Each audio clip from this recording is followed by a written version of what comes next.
Karaikal port ద్వారా 8,400 metric టన్నులు తెచ్చుకున్నాం.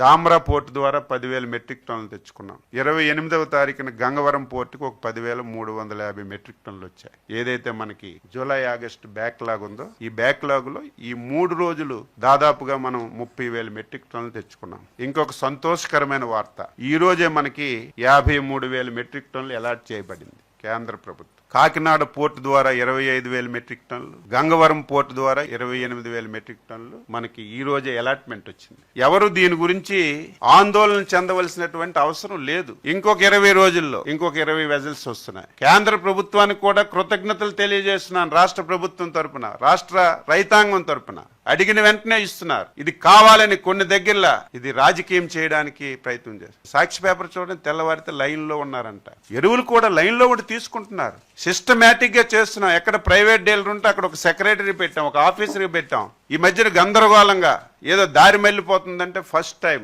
ఒక 2-3 రోజుల్లోనే విజిలెన్స్ దాడులు చేశాం. చూసారు లేదు, ఎన్నికి 65 కేసులు పెట్టాం. ఎక్కడ ఎవడున్నా, ఎంత పెద్దవాడున్నా, ముఖ్యమంత్రి గారు స్పష్టంగా ఒకటే చెప్పారు, ఒక్క బస్తా ఎక్కడికైనా సరే డైవర్ట్ అయినా, ఎంత పెద్దవాడైనా సీరియస్ గా తీసుకోమని, కేసులు పెట్టమని వారం రోజుల్లోనే కేసులు పెట్టాం. ఎవరైతే బఫర్ స్టాక్స్ పెట్టారో సీజ్ చేశాం.